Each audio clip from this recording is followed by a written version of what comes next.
एक कदम ईश्वर की ओर। निर्वाण प्रकरण पूर्वार्ध 110वां सर्ग। संकल्प की सेना और हाथी के साथ वे दोनों अपने नगर में आ गए तथा चिरकाल तक राज्य करने के बाद वे दोनों विदेह मुक्ति को प्राप्त हो गए। यह वर्णन। महाराज वशिष्ठ जी ने कहा, हे श्री राम जी, रात बीत जाने पर पिटारी से निकले हुए जगत के प्रकाशक मणि के सदृश प्रसिद्ध सूर्य भगवान का उदय हो जाने पर जब आकाश बिल्कुल अंधकार से शून्य हो गया, साफ हो गया, जब मनुष्यों के लाल लाल नेत्रों के सदृश कमलों का वन खिलने लगा और संपूर्ण लोकों में फैले हुए आचारों की नाई जब सूर्य की किरणें चारों ओर दूर तक फैल गई, तब वे दोनों स्त्री पुरुष उठ गए। उठकर संध्या क्रम का संपादन करके वे दोनों कांचन की गुफा में जाकर कोमल चिकने तथा मनोहर पत्तों के बनाए गए आसन पर बैठ गए। तदनंतर उठकर राजा शिखिध्वज की कांता चूड़ाला ने अपने सामने स्थित 7 समुद्रों के जल से पूर्ण रत्न कुंभ को राज्याभिषेक के लिए संकल्पित किया। पूर्व की ओर मुंह करके बैठे हुए अपने स्वामी राजा शिखिध्वज को जल से भरे हुए उस मंगल घड़े से राजपत्नी चूड़ाला ने अपने निष्कंटक स्वराज्य में अभिषिक्त किया। संकल्प मात्र से उपस्थित अपने सुवर्ण के सिंहासन पर अभिषिक्त होकर बैठे हुए राजा से देवरूपिणी पतले सुंदर अंगों वाली उस चूड़ाला ने कहा, हे प्रभु, केवल मुनियों के योग्य इस शांत तेज को छोड़कर अब आपको शासन करने के योग्य इंद्रादि अष्टपालों का तेज धारण करना चाहिए। चूड़ाला द्वारा वन में यूं कहने पर ठीक है, ऐसा ही करता हूँ। इस तरह बोल रहे राजा शिखिध्वज ने महाराज के स्वरूप को धारण कर लिया। तदनंतर पट्टाभिषेक न होने के कारण द्वारपाल के स्थान पर बड़े विनय के साथ स्थित उस मानिनी चूड़ाला से राजा ने कहा, हे मनोरमे, अब तुम्हें महारानी के पद पर अभिषिक्त कर पटरानी बनाता हूँ। इस तरह कहकर तालाब में स्नान कराकर तथा महारानी के पद पर अभिषिक्त करके राजा ने अपनी उस प्रिया से कहा, हे कमल पत्र सी आंखों वाली प्रिय, तुम योग सिद्धि के द्वारा अपने सत्य संकल्प से उत्पन्न नानाविध अलंकार शस्त्रास्त्र आदि महाविभव से युक्त बड़ी भारी सेना क्षण भर में एकत्र कर सकती हो। अपने स्वामी का ऐसा वचन सुनकर सुंदर रंग वाली उस चूड़ाला ने वर्षा काल के मेघ के सदृश रणवीरों के सैन्य का संकल्प किया।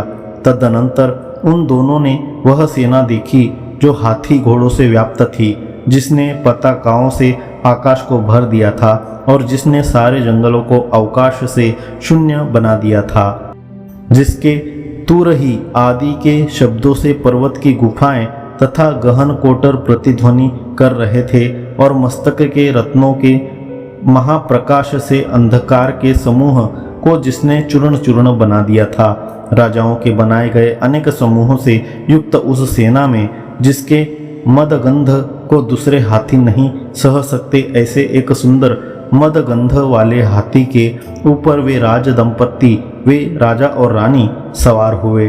तदनंतर अपनी प्रियतमा महारानी के साथ महाबलवान वह राजा शिखिध्वज पैदल और रथ से व्याप्त उस बड़ी भारी सेना को खींचता हुआ तथा पर्वत को हिला देने वाली उस सेना से भूमि से उठी हुई महावायु जैसे रसाशैल को अर्थात पृथ्वी रूप पहाड़ को भेदन करता हुआ उस वन से शीघ्र चल दिया। उस महेंद्र पर्वत से राजा शिखिध्वज चल पड़ा।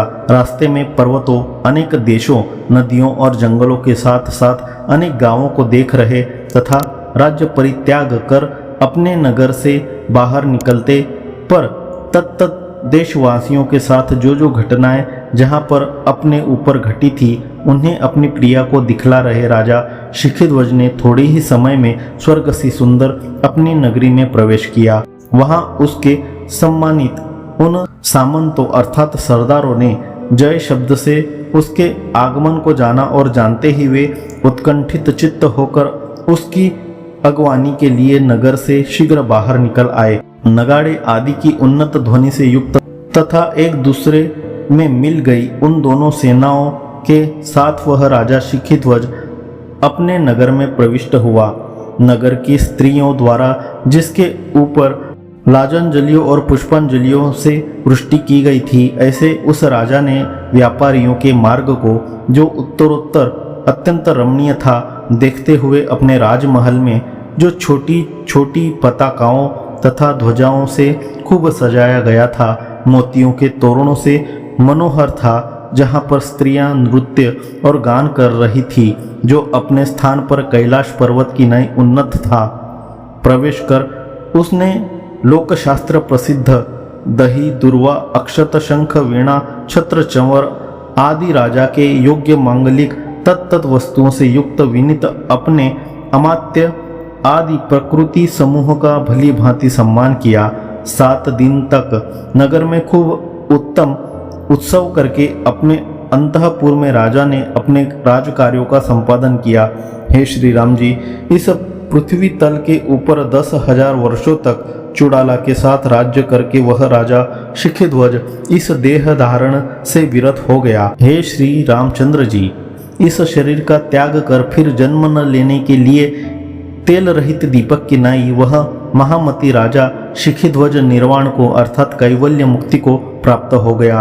उस तरह की समदृष्टि से 10,000 वर्षों तक राज्य करके तथा उस अपनी प्रिया चुड़ाला के साथ खूब रमण करके वह राजा निर्वाण को प्राप्त हो गया। हे श्री राम जी, भय और विषाद से शून्य, मान और मात्सर्य से मुक्त तथा उपस्थित सहज कर्मों का संपादन करने वाले, भोगों में वैराग्य बुद्धि रखकर सब में समरूप ब्रह्म दृष्टि से युक्त होते हुए उस आर्य शिखध्वज ने उपर्युक्त बोध के द्वारा काम स्वरूप मृत्यु को जीतकर 10,000 वर्षों तक जम्बू द्वीप में एक छत्र राज्य किया। श्लोक के पूर्वार्ध से शिखध्वज की स्थिति का अनुवाद करके उत्तरार्ध से उसी स्थिति का रामचंद्र के लिए कर्तव्य रूप से उपदेश करते हैं। महाराज वशिष्ठ जी ने कहा, हे श्री राम जी, इस तरह संपूर्ण राजाओं के मस्तक के चूड़ामणि रूप से स्थित होकर दीर्घ काल तक इस भूतल पर नाना विध अनेक भोगों का उपभोग कर सन्मात्र रूप अवशिष्ट वह राजा शिखध्वज अपने अजर परम पद में अवस्थित हो गया। हे श्री रामचंद्र जी, इसी तरह आप भी प्रारब्ध प्राप्त प्रकृत कार्यों का अनुसरण करते हुए शोक शून्य होकर समाधि में स्थित रहिए, अथवा स्वयं खूब भोग मोक्ष लक्ष्मी का अनुसरण करते हुए आप सभी व्यवहारों में स्थित रहिए। मेरे कहने का तात्पर्य यह है कि आपकी समाधि और व्युत्थान के फल में कोई भेद नहीं है। 110वां सर्ग समाप्त।